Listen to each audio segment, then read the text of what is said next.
Hello friends, कैसे हो आप सब। आई होप आप सब बहुत अच्छे होंगे और मैं भी बहुत अच्छी हूँ। Good morning. अभी बज रहे हैं सुबह के 8:30 और मैं 5:30 बजे उठ गई थी सुबह, क्योंकि बच्चों को आज स्कूल भेजना था। तो बच्चे संडे को भी स्कूल नहीं गए थे और मंडे को भी मैंने स्कूल नहीं भेजा था। संडे की तो छुट्टी थी, लेकिन मंडे को मेरे बेटे की आँख में ना आई फ्लू हो गया था। मतलब पूरी आँख लाल हो गई थी, आँख आ गई थी, तो मैंने स्कूल नहीं भेजा था। बहुत ज़्यादा आँख में पेन हो रहा था मेरे बच्चे के, तो मैंने नहीं भेजा स्कूल। तो बेटा नहीं गया तो बेटी भी नहीं गई। और काफ़ी ज़्यादा मतलब ये वायरल फैल रहा है फ्लू का, और बहुत ज़्यादा मतलब बहुत ही परेशान हो जाते हैं बच्चे इस चीज़ से। और ये बिल्कुल ही मतलब कहते हैं ना, काफ़ी बच्चों को हो चुका है स्कूल में। और अभी तो मैंने सुबह चश्मा लगा करके भेजा है बच्चों को मैंने स्कूल। और ज़्यादा कुछ हुआ तो फिर मैं 1-2 दिन छुट्टी करवा दूँगी बच्चों की। बच्चों से ज़्यादा बढ़ के कोई चीज़ नहीं है। तो यहाँ पे मैं मम्मी के कमरे में बेडशीट वगैरह सही कर रही हूँ, सारा बेड वगैरह सही कर रही हूँ। सारी चादरें और जो भी तकिए हैं उनके कवर बच्चे सारे बाहर निकाल के फैला देते हैं। और अभी बच्चे स्कूल गए हैं तो शांति से सारा काम मैं यहाँ पे फिनिश करूँगी। और नाश्ता वगैरह भी बन ही गया था, तो जो भी काम था अभी मैं उठाई दरी का काम कर रही हूँ। उधर मशीन लगा रखी है, मम्मी ने कपड़े धो रही है। मम्मी मैंने मना किया था कपड़े मत धो, फिर भी धो रही हैं, तो फिर कोई बात नहीं। और यहाँ पे मैं फटाफट से सारे घर के काम इसी तरीके से डेली की रूटीन है मेरा। फटाफट से इस तरीके से मैं काम वगैरह सैत के फिर उसके बाद झाड़ू वगैरह निकालती हूँ। तो यहाँ पे सारे बेडशीट वगैरह सब कुछ सैत दिया है मैंने। मम्मी का सारा कमरा झाड़ दूँगी और गीले कपड़े से ना बेड पे एक बार कपड़ा भी मार दूँगी, नहीं तो मम्मी गुस्सा करती हैं।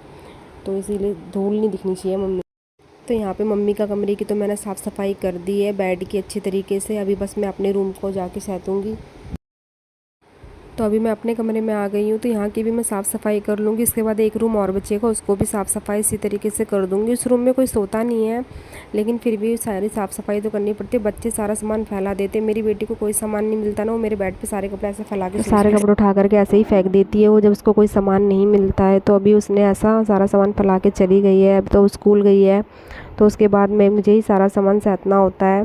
तो सभी कमरों की मैं सारी साफ़ सफाई कर लूँगी। और आज मम्मी कपड़े धो रही हैं, और मैंने मना किया था मत धो, लेकिन फिर भी वो धो देती हैं। पता नहीं क्या उनकी आदत है। पहले तो वो कपड़े धोएंगी, उसके बाद फिर वो मुझे चिल्लाएंगी कि मतलब मैं कपड़े धो रही हूँ तो ये नहीं करवा रही, वो नहीं कर रही। अरे मैं अब पता क्या चाहती हूँ यार, आप मत धो ना कपड़े, आप क्यों कपड़े धो रहे हो। मेरा कहने का मतलब है मैं सारा काम कर लूँगी, आप टेंशन क्यों ले रहे हो। आप नहा धो करके आप अपना शॉप पे चले जाओ। लेकिन वो नहीं मानती हैं, जो उनको करना होता है वो करती ही हैं। फिर मैं भी छोड़ देती हूँ बोलना, ज़्यादा नहीं बोलती मैं उनके सामने ना। मैं वीडियो भी नहीं बनाती हूँ क्योंकि वो गुस्सा करती हैं, उनको नहीं पता। तो यहाँ पे मशीन में कपड़े धुल रहे हैं। ये मेरी सास कपड़े धो रही हैं, मशीन लगाई हुई है उन्होंने, और ये बोतलें धो के भरनी है मुझे। अभी कपड़े धुल रहे हैं और आज कपड़े मम्मी धो रही हैं। तो अभी मम्मी बाहर कपड़े डाल रही हैं और मैं दिखा नहीं सकती क्योंकि मम्मी ना ब्लाउज़ और पेटीकोट्स में है, तो अच्छा नहीं लगता ऐसे वीडियो में शूट करना। तो मम्मी कपड़े धो रही हैं बाहर और डाल रही हैं। तो आज मैं फ्री हूँ। अगर देख लिया था मैं मोबाइल चला रही हूँ तो मुझे बहुत ज़्यादा डांटेगी। और अभी बस मैं भी सारे कमरों की मतलब मैंने बिस्तर वगैरह सही कर दी है। अब मैं जाऊँगी झाड़ू निकालने, फटाफट से झाड़ू निकालूंगी। तो बने रही मेरे ब्लॉग पे। तो मैं भी फटाफट से जा रही हूँ झाड़ू लगाने के लिए, झाड़ू पोछा कर लेती हूँ। आज हमें कहीं जाना भी है, तो जल्दी से झाड़ू पोछा कर लेती हूँ। फिर थोड़े से बर्तन पड़े हैं, बर्तन धो करके और बाकी के सारे काम जल्दी से निपटा लेती हूँ। फटाफट से मैं झाड़ू मार लेती हूँ। मम्मी कह रही है अभी तक से झाड़ू।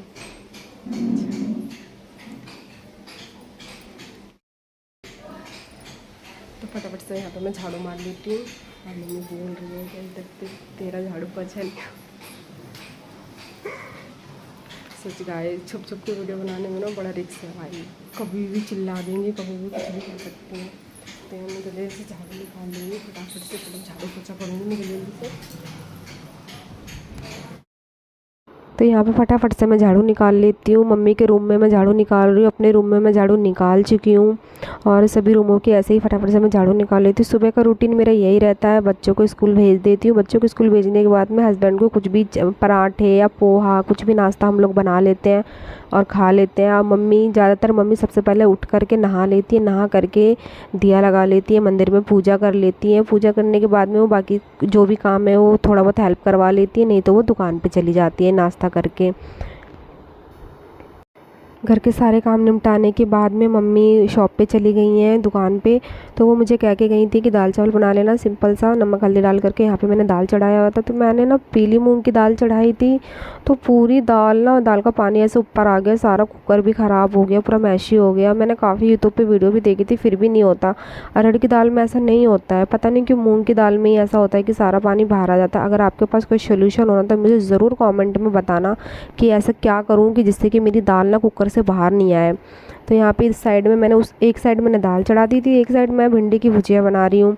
तो यहाँ पे प्याज को मैंने भूना नहीं था ज़्यादा, साथ में ही मैंने भिंडी डाल दी थी, क्योंकि मुझे भिंडी को भी ना लाल करना है थोड़ा सा। तो यहाँ पे भिंडी भी फ्राई हो गई थी अच्छी तरीके से। तो इसके अंदर मैं नमक डाल रही हूँ और साथ में मैं इसमें धनिया का पाउडर भी डाल दूँगी, लाल मिर्ची डाल दूँगी।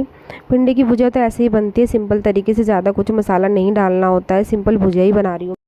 तो फाइनली मेरा खाना भी बन के हो चुका है तैयार। तो ये मेरी दाल में तड़का लगा लिया है मैंने, और साथ में सुबह मम्मी ने बनाया था ये बेसन की सब्ज़ी बनाई थी, और ये मैंने भिंडी की सब्ज़ी बनाई है। तो अभी बज गए हैं 2, तो यहाँ पे मैं खाना खाने के लिए जा रही हूँ। और आ जाओ आप सब भी खाना खा लो। अगर आपको मेरे छोटे छोटे से ब्लॉग अच्छे लगते तो प्लीज़ गाइस मेरे चैनल को सब्सक्राइब करके ज़रूर